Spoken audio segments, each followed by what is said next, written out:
She arrived at the Crescent Falls Hotel just before dusk, drawn by its ornate facade and old-world charm. The red brick walls gleamed in the fading sunlight, and the winding driveway seemed to whisper promises of history and mystery.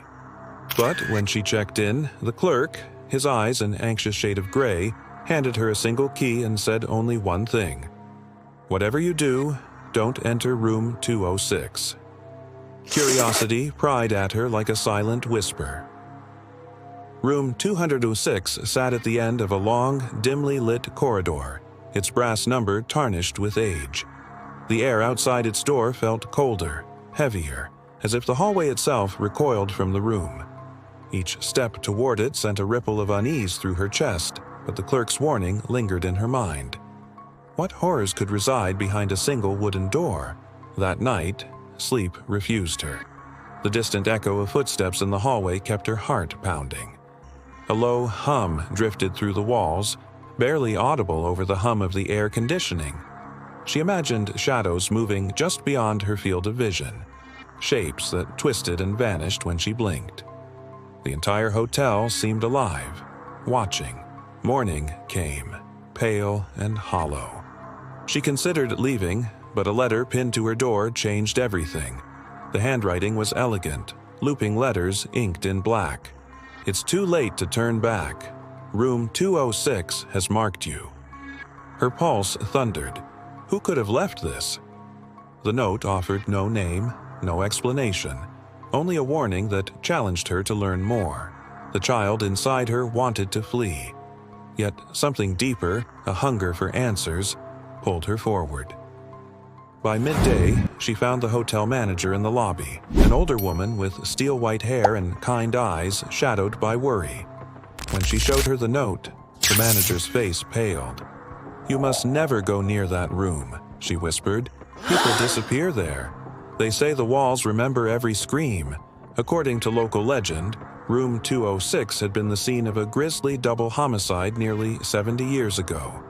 A newlywed couple was found lifeless in their bed, eyes wide with terror. No weapon was ever recovered.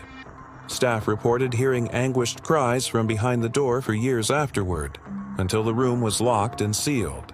Decades passed, and the hotel prospered, but room 206 remained off limits. A door to a nightmare no one dared face. Despite the warnings, she could not resist. That evening, she crept down the corridor. Each step felt heavier, as though the air itself resisted her passage. Her hand trembled as she reached for the brass doorknob, its surface icy to the touch. With a deep breath, she turned it. Inside, the room was preserved in faded elegance. A wrought iron bed draped in moth-eaten lace, an antique dresser with its drawers slightly ajar, and yellowed wallpaper patterned with lilies. But what caught her eye was the large mirror opposite the bed. Its glass was cloudy, flecked with age. As she stepped closer, the temperature dropped and her breath came out in misty puffs. In the mirror's reflection, she thought she saw movement behind her. A pale figure in a wedding dress standing by the bed. She whipped around, but the room was empty. The door snapped shut on its own. Panic surged. She rushed to the knob, locked. The lock clicked and the handle froze in her hand. Heart hammering, she pounded on the door until her knuckles bled, but no one came. A low sobbing rose from the far corner of the room, soft and mournful. She froze, eyes wide with terror. Through the haze of her own fear, she recognized the dress, the same tattered gown the bride had worn 70 years ago. The sobbing grew louder, turning to desperate weeping, until a voice spoke.